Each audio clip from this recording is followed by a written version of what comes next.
All right, welcome to this explainer. South African motorists, you might seriously want to brace yourselves today. We are essentially strapping in for a major financial roller coaster. I mean, just weeks after that really welcome surprise petrol price cut gave us all a tiny bit of breathing room at the pumps, the early projections for September 2026, they are completely reversing that trend. We're looking at a pretty harsh incoming fuel price shock, and the reality is it's going to hit literally every corner of the economy. So today we're going to break down exactly what the data is telling us, how we even got here, and most importantly, what it means for your wallet. So here is the roadmap for our macro to micro journey today.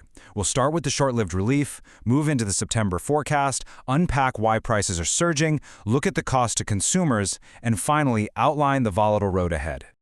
Section 1, the short-lived relief, an August brief break at the pump. And this brilliantly illustrates the crazy juxtaposition we're dealing with right now. If you filled up recently, you absolutely felt that rare easing of pressure. For the first time in 5 months, octane petrol actually dipped below that psychological barrier of R26 a liter. August brought us a 52-cent price drop, which was a direct result of Mineral and Petroleum Resources Minister Guidi Montes cutting the slate levy. But, well, that relief, it's pretty much evaporated. The September reality is looking like a harsh under-recovery, causing a 40 to 51-cent petrol hike and a truly massive hike of over 3 Rand for diesel. Okay, let's dive into this term under-recovery. You hear it thrown around all the time in the news, but understanding it is absolutely crucial to grasping this whole situation. And under-recovery is basically just an economic situation where the actual cost of importing fuel into South Africa right now is higher than the retail price you and I are currently paying at the pump. It's like the country is taking a loss on every drop. So, when the Central Energy Fund data shows an under-recovery, it means a price hike is functionally guaranteed for the following month just to balance the books. Unless, of course, global markets suddenly crash. Section 2, the September forecast, crunching the Central Energy Fund data. Knowing that we're currently stuck in this under-recovery territory, what exactly are we looking at when Wednesday, September 2nd rolls around? Well, based on the Central Energy Fund data from August 8th, here are the inland projections. Petrol 93 is looking at a 40-cent increase, pushing it right back up to R25.82. Petrol 95 faces a 51-cent jump, crossing back over that painful R26 mark to R26.09. To put that into perspective for you, in August, a standard 40-liter tank of 93 octane cost around R1,035. Poof, those savings are about to be entirely erased. But the real shocker here? Diesel's 0.05%, which is rocketing up by R311 to a staggering R29.28 per liter. The sheer disparity here is just stark. I mean, while petrol faces these painful, roughly half-rand hikes, look at the premium 0.05% diesel grade. That is a devastating 3 Rand 22-cent spike that completely dwarfs the petrol increases. The mechanics of global fuel refinement and supply right now are just hitting diesel disproportionately hard. And as you'll see in a minute, that has massive ripple effects for all of us, whether you drive a diesel car or not. Section 3, Why Prices Are Surging. The Global Macroeconomic Drivers. So, why the sudden whiplash? South Africa obviously doesn't set global oil prices. We are totally at the mercy of the international geopolitical machinery. Right now, there are 3 primary international forces pulling the strings on our fuel costs. First, the geopolitical reality of the US-Iran conflict. Second, the direct result of that conflict, which is rising global crude oil prices. And third, a local factor acting as a sort of tiny buffer, the performance of the Rand against the US dollar. Let's break these down real quick. The primary driver of all this wild volatility is the war between the United States and Iran, which, as we know, erupted earlier this year on February 28, 2026. A massive focal point right now is the Strait of Hormuz. This is an absolutely critical choke point for global oil shipments.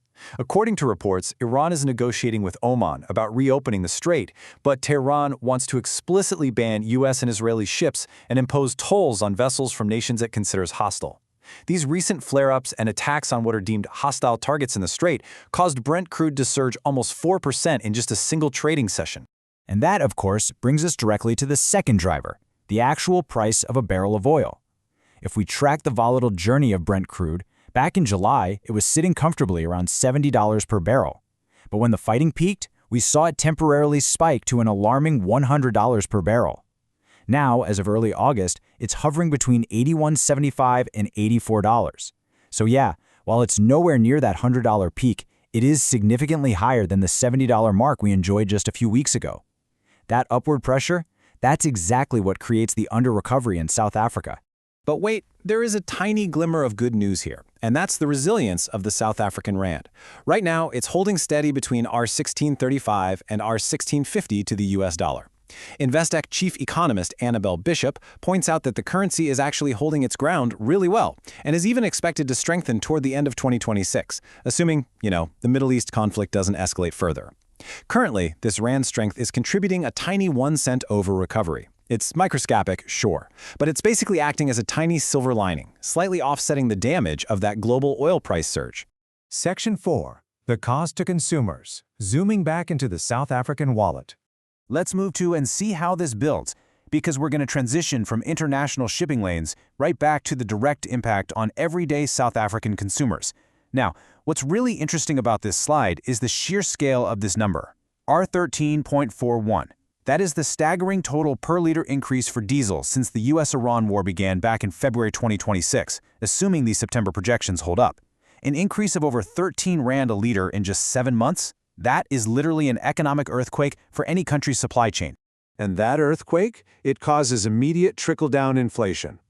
Remember that 3+ rand spike for diesel we looked at earlier? Diesel is essentially the lifeblood of the economy. It powers the trucks that move goods across the vast distances of South Africa.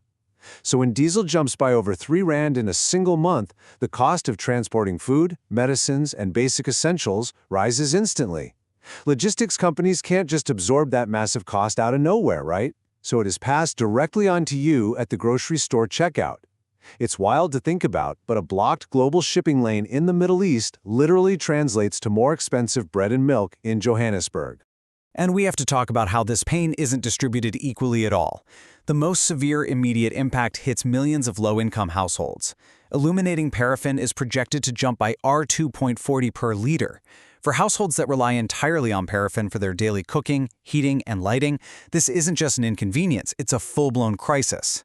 Advocacy groups are already warning that this specific hike places immense pressure on basic household survival, completely wiping out any theoretical benefit those households might have felt from the general inflation dip back in August. Section 5. A volatile road ahead. What happens next? As we wrap up today, it's absolutely vital to clarify that the numbers we've discussed are early August projections. The market is moving every single day, and the road ahead remains incredibly volatile. The crucial point here is that the final prices for Wednesday, September 2nd, are not fully locked in yet. The official announcement from the Department of Mineral and Petroleum Resources, the DMPR, relies on a full month of recovery data stretching from July 31st all the way to August 28th. There is still time for the market to shift. If peace talks actually progress and the Strait of Hormuz firmly reopens, we could see oil prices moderate before the end of the month, which would pull those projections down. But conversely, if tensions escalate, these numbers could actually get worse. Which really brings us to the ultimate question we all have to ask ourselves. Are we prepared for prolonged pump pain? Because until the geopolitical situation stabilizes globally, South Africa's fuel prices are going to stay on this roller coaster. Can your household or your business budget weather this kind of extreme month-to-month volatility? It's definitely a sobering thought, but understanding the mechanics behind these numbers is the first real step in preparing for them. Thank you so much for joining me for this explainer today. Keep an eye on those final DMPR members at the end of the month and stay informed out there.